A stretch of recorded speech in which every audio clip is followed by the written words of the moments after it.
So let's begin with our speaker today. Colt Briner was born in Santa Cruz. He grew up in Bellevue, Washington, and he earned his degree in Business and Commerce in Kansai, Japan, through Willamette University, and he has been comfortably settled in Sonoma County since 2002.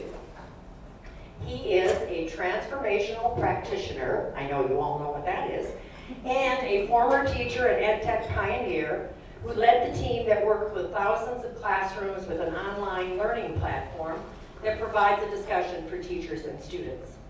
He is currently Vice President of Solution Management at VistaQuate in Santa Rosa, which is a data solutions provider working with hospitals to help leverage their flow of data and improve the quality of care. Not that we need any quality of care here. Colt closely follows the shifting social and technological landscape, and he educates audiences on how to position themselves for fulfilling lives in an exponential age. Hence, he's here today to do exactly that, educate us. Thank you for joining us this morning, Colt. We look forward to leaving much smarter than we were when we arrived. Great.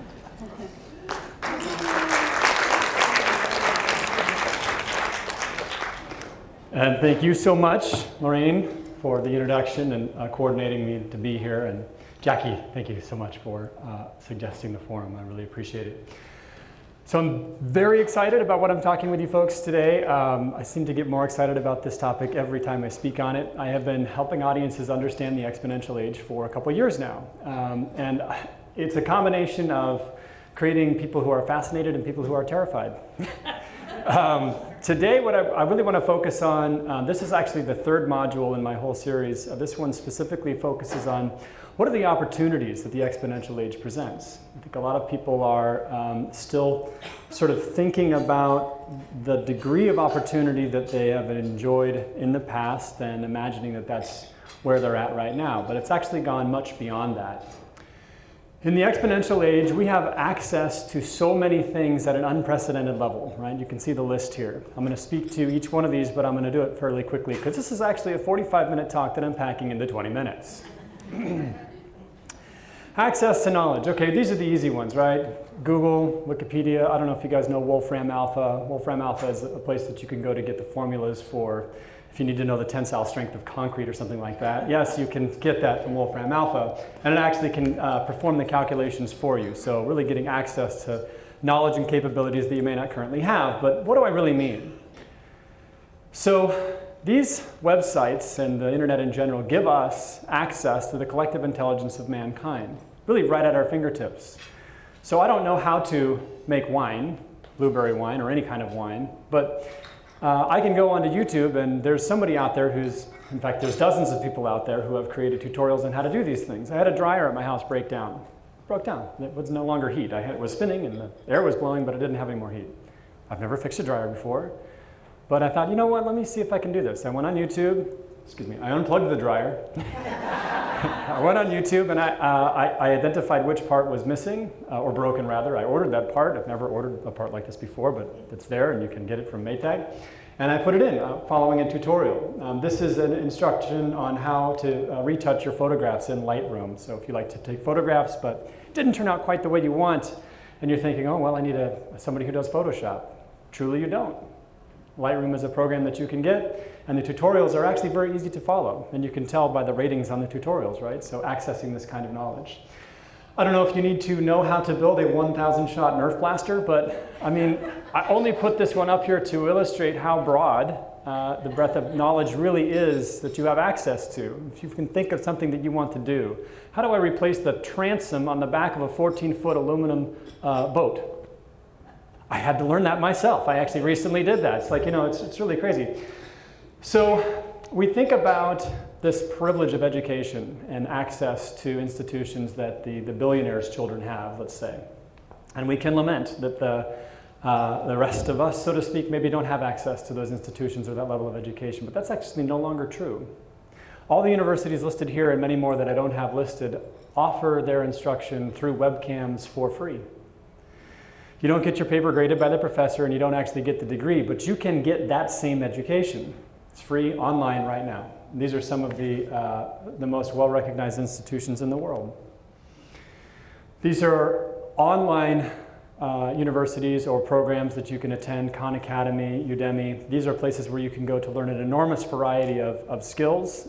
If you're looking at something in the vocational space, if you've had an interest in something like photography, which we just mentioned, in something like design, in something like architecture, if you've just had an interest, your access to learning these skills, these trades, it's unprecedented. And the cost is, well, we've already discussed free. The cost is ridiculously low. I'll give you an example. For $180 per year, you can access the Masterclass. Has anyone heard of Masterclass? This is absolutely fascinating to me, Masterclass. These people are the best in the world at what they do. And they teach courses through Masterclass. You know somebody who wants to learn basketball? Well, Steph Curry is actually teaching basketball through Masterclass. Right? Reba McEntire teaching country music. Ron Howard directing. Serena Williams tennis. You guys know Gordon Ramsay teaches cooking. The caliber of instruction that is available at that price is unimaginable to me, and yet here it is right now, Masterclass. Knowledge at your fingertips. Again, because I have to go through this presentation rather quickly, I won't be reading my slides, but you guys can see what's there. Obviously, the idea here is that we have an unprecedented level of access to knowledge, right? So if you've had an idea or a vision about something that's been interesting to you but felt that there was a barrier, knowledge is just one thing that I'm going to eliminate as a barrier for you. If you know somebody who's been interested in pursuing something, has an idea, has a passion, but they maybe don't have the time to attend a university, don't have the money to do something like that, and don't have access to the other things on the list, let me show you here today that they can really get these things done. It is amazing what you can pursue in terms of your passions, how you can create an alignment between how you spend your day and what lights you up. We've never been in a space like this before. Access to talent, the power of the gig economy. Working myself as a virtual chief marketing officer, I support a number of organizations on the strategic level of marketing and help guide their staff on how to execute marketing programs, right? So if there's an organization that can't afford a full-time chief marketing officer, but they need that talent, they need that strategic insight, well, you can get a portion of that person's month or that person's week or day. In the gig economy, we have things like Fiverr and Upwork. I don't know if you guys remember, Elance was one of the first in this space. These are online marketplaces where individuals who have skills or talent list themselves as providers. And if I need a chemical engineer, I need an architect, I need an electrical engineer, I need a circuit designer, I need a programmer, I can't hire that person full-time. I can't even hire that person part-time. What if I need 5 hours of a chemical engineer's time to help me design something that I need for a shampoo or something like this, right? Through these types of services, you can have access to that kind of talent. This individual is actually an engineer at $20 an hour, based in the US, offering his services for people who need that level of sort of gig work.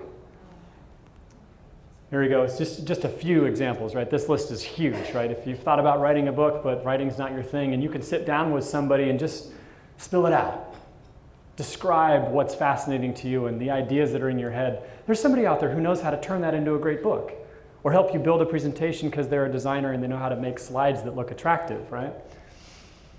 Access to production. So we've talked about knowledge and we've talked about talent. Let's talk about production.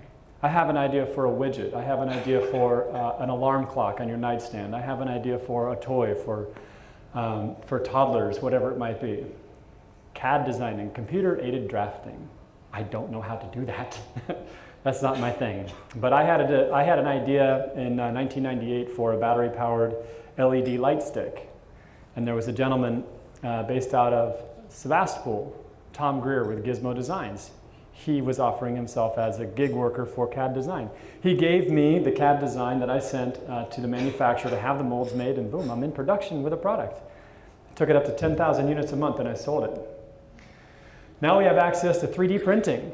So if you have an idea and somebody who you connect with through like a gig service to render it in CAD, then you can take it to Sebastopol, to the makerspace. There's actually 3D printing offices here in Santa Rosa. I understand Kinko's is now going to be moving into the 3D printing space. If you have an idea that you can get rendered in 3D space, which is easy, this is like a couple hours worth of work, you're going to contract somebody for 40 bucks an hour, and then input that into a 3D printer, you'll have that object in your hands later that day.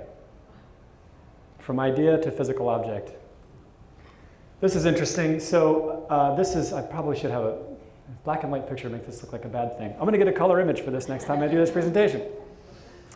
What this is, so if you have an idea for something in fashion, a pair of pants, a vest, a jacket, something like this.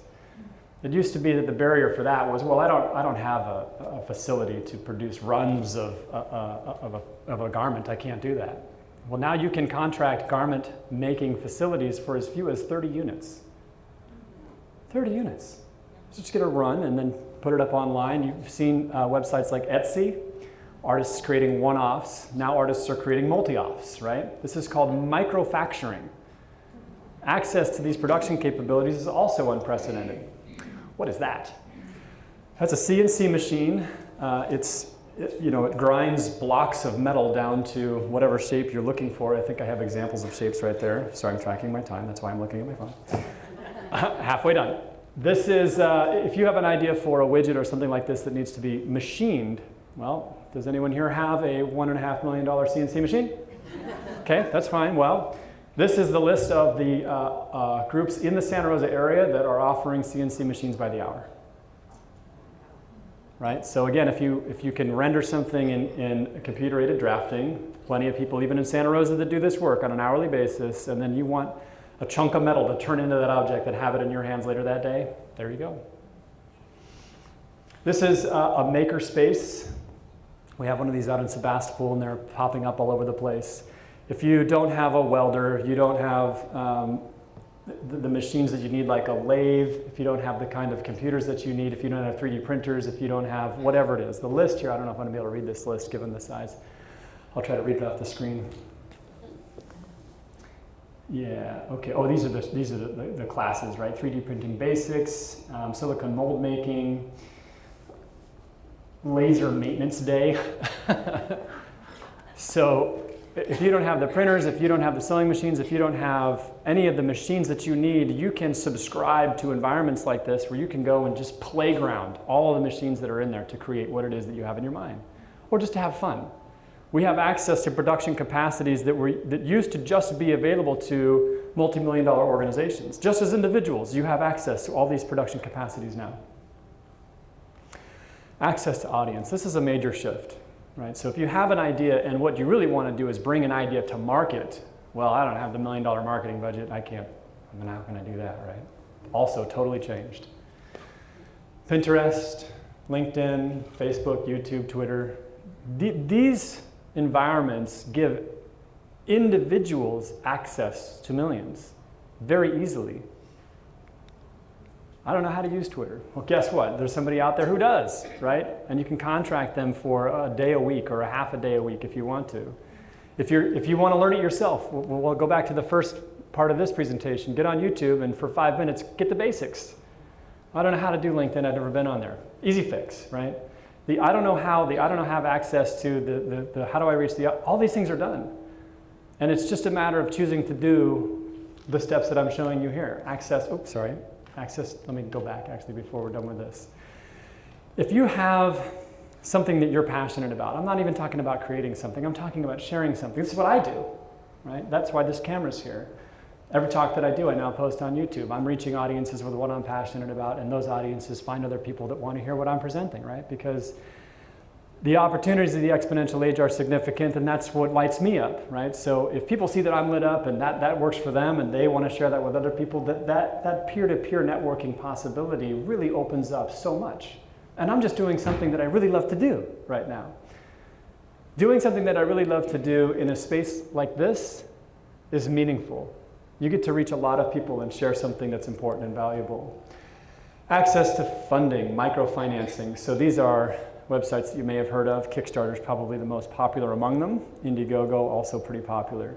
Environments where you can have an idea that you've never even built and just communicate to people in a space that are looking for people who have new ideas and say, I've got a great idea for, like I said earlier, an alarm clock that does this. It has a jack-in-the-box that pops out of it. I have no idea why I just came up with that. Write it down. And you can present this idea to a marketplace and say, it'll be $40 once it's ready, once it's done. And if I can get 400 of you to say you want it, I'll go build it. This is like the complete reverse of how we used to do this, right? You used to get the money, then you would design it, then you would build it, then you would take it to the market. Let's flip that around. Now let's take it to the market.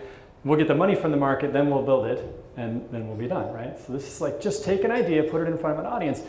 If you're passionate about something, if it's meaningful to you, if you solve the problem of the carry-on suitcase, and it's like, I got it, I figured it out, this is the best thing ever, right? And then show us how you're gonna do that. I would say, I will buy that. And what's happening is people are okay with the idea that I will basically set up a payment that doesn't actually get secured, until, doesn't actually get made until you reach your threshold, right? Set up that payment, and then 6 months from now, a year from now, that carry-on luggage piece is going to arrive at my house. People are actually okay with that. It's like a shift that you wouldn't have anticipated people are okay with, to sort of invest in something that I don't get until it finally gets built. But that's access. It's access to funding, that's access to audience. The way that we can connect people with ideas to people who want ideas, again, unprecedented. I want to speak briefly about a new market paradigm, the vapor model. You guys know Zappos? Online shoe retailer. Well, certainly when Zappos first came out, the idea of an online shoe retailer would have been ridiculous, right? Excuse me, who's going to buy shoes without seeing them or wearing them? Now we buy mattresses online, which still blows my mind. So what happened with these guys? Did these guys set up a warehouse, a distribution network, get their shipping squared away, and buy a bunch of inventory? The answer to all is no. They did not. They did none of those things. They had no inventory. They had pictures of shoes, and they put pictures of shoes online, and when you bought them, they bought them. They didn't actually have an inventory or really any kind of a store. They had an idea that people would like the convenience of buying shoes online if it was no questions asked that you could return them within, like, I don't know how many days it was. And it worked. Vapor. This thing didn't exist. In the full-length version of this talk, I have 5 more examples of where people created total vapor, things that did not exist, put them in front of audiences with a video that faked an idea or something along those lines. And when people clicked that I will buy button, they had validated that their idea would work, and then they went for it. And it's not frowned upon anymore. The idea that you have a concept in vapor or in beta is actually very attractive to people. People are rushing to be in line to try your new beta idea because they like to be first, they like to be an early adopter, right? Certainly not the whole of the population, but this early adopter section is strong and growing, and it makes things like this possible. Take the steps, right? So if you really are thinking about bringing an idea to fruition in your life, something that you've had a passion for, or you know somebody who has had a passion for something and they've just felt held back because they're not even aware of the access that they have to the things that the exponential age truly brings us, these are the simple steps, right? Just sort of get your idea organized and start hacking. We know we don't need perfection when we take something to the market now. We just need an idea that we can communicate, and the most important thing about it is that you're passionate, right? Because people really get interested in that. These days, creating customers is not 1/10 as value as creating fans. Customers will buy what you're selling. Fans want you to win. And they will share their passion about what you're doing with their friends, right? More powerful than money. Here we go. This is how you're really making this stuff happen, right? You've got that passion. You need to be willing to invest your passion and put it out there. You also need to be willing to invest your ego and some comfort, because you won't have as much as you have right now when you're done with this process. It takes some to put an idea out there and have people tell you your baby is ugly, kind of thing. You must have creativity, right? But everyone here has creativity. I think that until we realize what access we have, our creativity doesn't get the playground that it deserves. The playground that our creativity can play in now is like Disneyland. All day Disneyland for our imaginations, and we just really don't know it necessarily, what we have access to. And every day I'm learning about more possibilities for gaining knowledge, for accessing talent, for gaining access to production. Every day I learn more. This playground gets bigger. It's really quite a fun place to be. Time, obviously, and lunch. Why do I mention lunch? I will take a lunch with anyone in this room. I truly will. If you have an idea and you just kind of want some guidance on how to bring it into reality. One thing that I want to suggest, if you're looking for how to find your passion, if you haven't found it already, the question, what do you want to do? I hate this question because it's, first of all, it's singular. It's the question that we ask. You know, people, what do you do? Ugh. I get a little pinched up about this because in the modern day, in the exponential age, how many things did you list? What was it, like 7? It's fantastic. All the things that you do. We all do many things, right? When we're interacting with youth or young people, to ask them, what do you want to do, I think is enormously limiting. These 3 questions: what experiences do you want to have in your life? In what ways do you want to grow? And how do you want to give back? Open up the ideas that the mind can really have about the life that you want to live, whether it's like from the age of 12 or from the age of 80. What life do I want to have right now, right?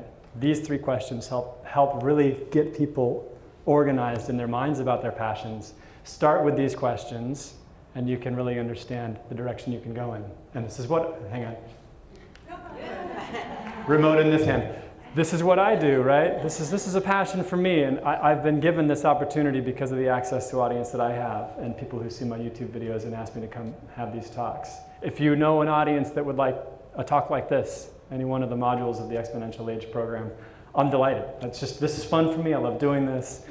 Let me know. I would be happy to talk about that. I want to re-emphasize before I finish the offer for lunch. I really will. I would be delighted to help people. It's a pleasure. The function that I have as a virtual chief marketing officer is really more oriented around reaching audiences, but that's an important part.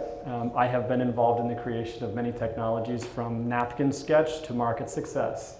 And it's just really fun. It's really fun. And what I gain out of interacting in those ways and just helping develops me as a marketer, develops me as somebody who can really guide folks in reaching the potential of the exponential age. Thank you for your attention. Did you back up 2 slides so we can see? Okay, go back. Okay, leave that up there just in case somebody wants to deal with that. Okay. How many people have taken you up on lunch in the past? Very few, actually. I don't know if they're intimidated, like I can't have a lunch with that guy. Okay, ladies, did you hear that? Okay, first question, Barbara. Not so much a question, but just to tell you, you're amazing. That is one of the best talks that I have experienced in many, many months. Thank you. And thank you for bringing your enthusiasm to us this morning. Sure. Wow. Thank you for saying so. Thank you. I want to know who Vishen Lakhiani is. I encountered him in a YouTube talk.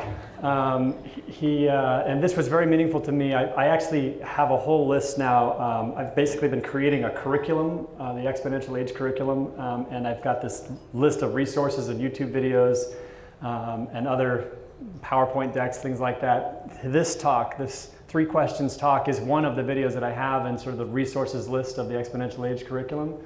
And what I'll do actually is I will share it with you, and you can post it for the group if they want to see it. He goes into detail about these questions and sort of the course of his life. Very inspiring. I would love to share it. Did you bring a business card? That I have? Yes, dumb question. We have a table back there. Okay. Okay. So this is just one aspect of your curriculum. I'm wondering how wide,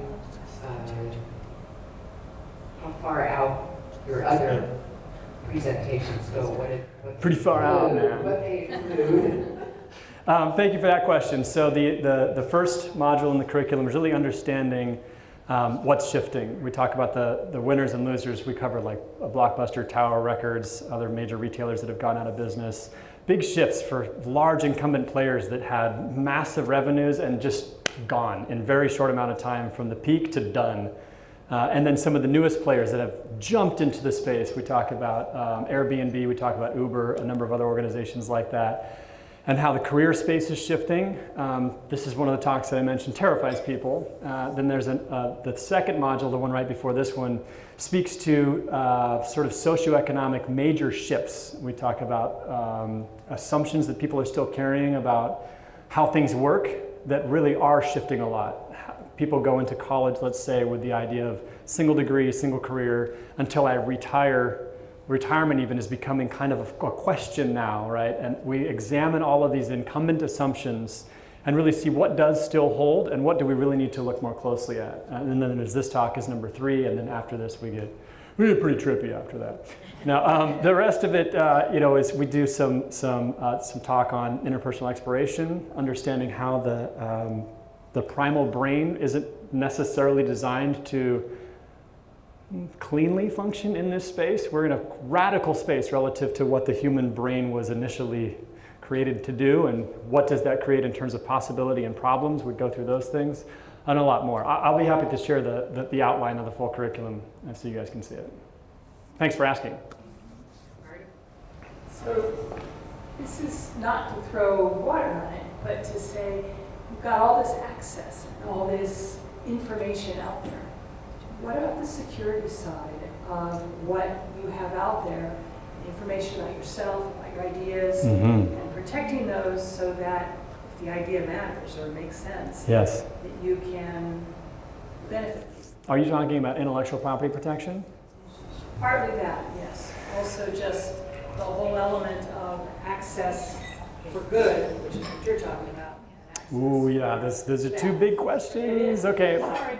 I'll try to speak to them quickly. So the intellectual property protection side, I actually worked with a group, Burst.com here, who was in a tangle with Microsoft and Apple. We managed to secure a $60 million settlement, which was great. But on the intellectual property protection side, unless you can afford to defend yourself in court, it's really a tough space to be in. Ultimately, what determines your success with an idea isn't that you can prevent other people from doing that idea, which you actually can't do. You can't prevent them from doing it. You can only subsequently enforce them to pay you the damages that you might have dealt with, right? So you can't actually prevent it. I would focus on reaching a market and growing an audience as fast as you can, making who you are more a part of what you're doing than the idea that you have, because people are really going to dig your personality. Right? There are some who might. I know people who don't actually dig my personality. But those who do become your fans, right? If you focus on building fans, you will have something that a person who has your idea doesn't have. And they'll have their own fans and they'll put their own spin on it. It's about putting yourself into what you're doing. On the danger side, so yeah, people have asked me, well, 3D printers can print guns. That's absolutely true. But that is totally true. And with technologies that have great power comes great responsibility kind of thing. I will speak on this just super quick. About 15 years ago, not because I was counterfeiting money, was printing a $20 bill. I don't know, I think I was trying to make a stack so I had a prop for a video that I was doing. Sure, that's it. And I had sent to the printer the image of the $20 bill to print it out, and it stopped a third of the way through, and then it printed the line for the website that gives you the rules on currency printing in the United States. The computer didn't stop it, the printer stopped and gave me the line. It's like, excuse me, I was printing something. And this is how we do have to be careful, right? And we do have to take the cautions. Clearly, the printing industry is under a regulation that printers have to recognize when they're being asked to print money and then provide the person asking for that to be printed with the rules. Sorry, you can't print this, here's why. If we are taking the cautions around these things, I think we can interact with these technologies successfully. But ultimately, yeah, I'm not going to say there's never going to be a danger. If we go into it with our eyes open, I think we'll be in a better place. Other people can hack those protections out, and yeah, there are risks. Yeah. Thank you, Kurt. We are all walking away smarter. Success. Thank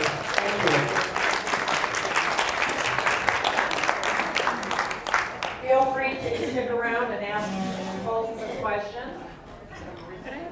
Sure, yeah. My son, who